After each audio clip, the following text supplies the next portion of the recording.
Hello everyone, welcome. So we're starting to get more news of retro handhelds that will be coming out real soon. Last week I made a video about the Powkiddy RG552, so make sure to go and check that video out if you haven't already done so.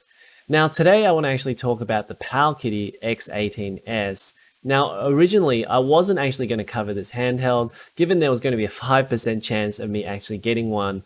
But actually after watching the videos on Powkiddy's YouTube channel, I thought it would make an interesting video, especially for people who are looking to get a device really soon, like an RG552 or a Retroid Pocket 3, and you want to compare all of these different devices. Okay, so if you like this video, make sure to hit the like button and also subscribe to the channel for more videos like this. And we have a Discord server, so come along and join us there. And I'll leave a link in the description below. So in this video, I'll be covering the specs, form factor, and game performance of the X18S. Now this device isn't out yet, so I don't have one, but it is coming out really soon. The device will be available for pre-orders on the 23rd of September and deliveries will start on the 28th of September. And you can get this at the official website or over on Powkiddy's official AliExpress store. We'll talk about the price and whether it's worth it at the end of the video. Firstly, the specs of the device. So this is a Unisoc Tiger T618, which is an ARM CPU with Cortex A75, that's 2 performance cores at 2 GHz, and Cortex A55 with 6 efficiency cores at 1.8 GHz. It has a Mali G52 MP2 GPU with a clock speed of 850 MHz. There's a good amount of RAM here with 4 GB of LPDDR4X. There's a 5.5-inch IPS touchscreen and the resolution is 720p. There's a mini HDMI port. The system supports display output and Bluetooth 5.0 is available, so you can connect a Bluetooth controller and use this as a portable console for TV. The display of the handheld also turns off if you connect it to a TV. Let's talk about the form factor. This is interestingly enough a clamshell device. Given it's a single screen device, I do find it a little bit weird as it means there's a blank space between the buttons. But I guess for those who like to have a tilted screen, the clamshell is the only way you can get that function. I much prefer Nintendo's approach of clamshell devices being dual screen, and it's a bit disappointing we haven't seen any company try to make a dual screen clamshell, as the DS had an awesome library of games. The form factor and size appears to be the same as the Powkiddy X18, which is an older device that came out in 2019. That system also has the same 5.5-inch screen. For the top row of buttons starting from the left, we have 2 volume buttons, a key mapping button, which is pretty cool, the power button, a task manager button, a home button, and a return button. Below that are select and start buttons. What blows my mind, however, is that there's still a lack of consistent design language across these devices. For example, the ABXY buttons and colors keep changing across devices. The colors and button locations are different to the Super Nintendo controller. They're also different to my Powkiddy V90, and they're different once again to the X18. It's kind of comical at this point. In terms of ergonomics, I think it's okay, though not great.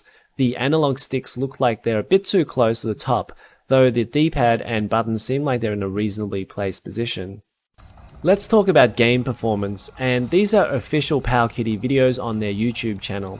The first one is the PSP game God of War Chains of Olympus. Now this is one of the hardest games to emulate from the PSP, and one of the best looking games you can get on the system. Powkiddy states that the game is running at 48 FPS, though while watching the video I noticed it was around 40 to 48 FPS. Either way, it's very playable at this frame rate and it seems very smooth. This is Ridge Racer 2 on the PSP. Now I'm pretty sure this ran at 60 FPS on the original PSP. I do have a copy of this and this is a really great game with tons of tracks and content. Overall it looks pretty smooth, but it is hard to tell whether it's locked 60 FPS just from the video. Next, let's take a look at Minecraft on Android. It's nice to see the touchscreen in action. In some areas you can see the game slow down to less than 20 FPS, especially when they increase the draw distance, so while the game works, I don't think this is a great system for Minecraft, and this is probably the limit of this device. Still, perhaps you may be able to tweak some settings to get it to run better.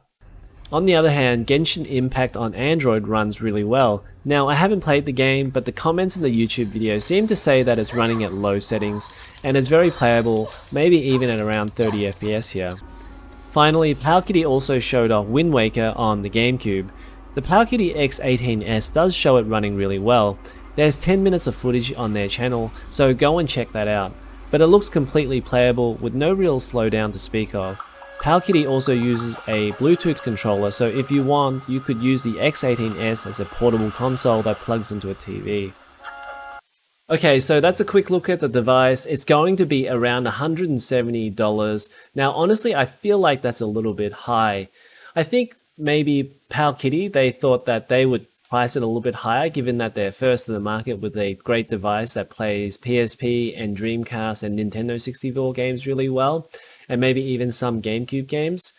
But with the RG552 and the Retro Pocket 3 also coming out and in the same performance bracket, I think it makes sense just to wait and see for more information about those devices as well, and possibly even wait for some reviews of these devices before actually going to get one. The other device that is going to be releasing is the Odin. Now, the Odin has a stronger processor than the X18S and will most likely do GameCube games better. Now, the Odin is going to be $175 for the Odin Lite version, plus you're going to have to pay for shipping as well. So that kind of makes me lean towards the Odin Lite from a purely price point of view and from a specs point of view.